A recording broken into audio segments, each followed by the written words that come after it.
Hi, it's Gemma Stone from gemmastone.org, and it's time for another video blog. So I'm going to read out today's question. Dear Gemma, I've been following your blogs for a while now, and I finally got up the courage to ask my question. I'm so glad you did. I'm overwhelmed by the negativity in the world. I like your idea of living from love, but how does one actually do that when there's so much to be afraid of in the world?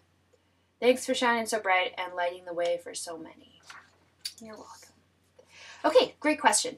So, it's tough, right? Because there's a lot of stuff to be afraid of in our world. And we tend to be a culture that has a lot of fear proliferated in our media.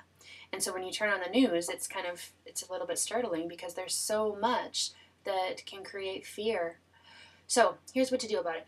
If you imagine the fearful experiences in your life like salt.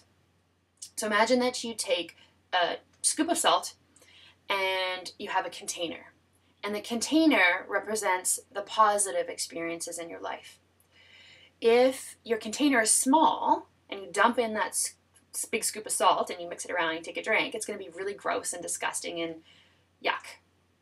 But if you have a large container and you dump in the same scoop of salt, you take a drink, it's not going to be as disgusting. So that's the answer for you, is you may not have control over how much salt is in your world. You might, and if you do, reduce the salt, for sure. But for some of us, we don't have control over the amount of negativity. I know I have a friend that works in the news, and she's exposed to scary, horrible, sad stories every day, but that's part of her profession, so she can't do a whole lot about it.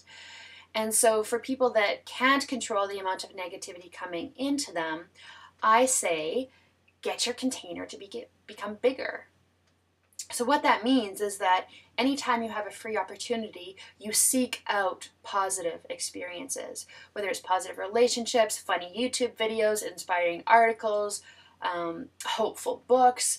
Anything that's really positive is going to increase your container and make the salt less intense when you mix it around.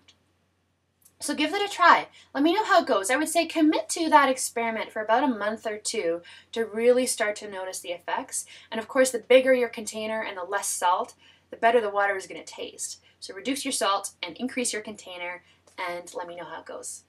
Thanks so much for tuning in, and I'll catch you next time. Bye for now.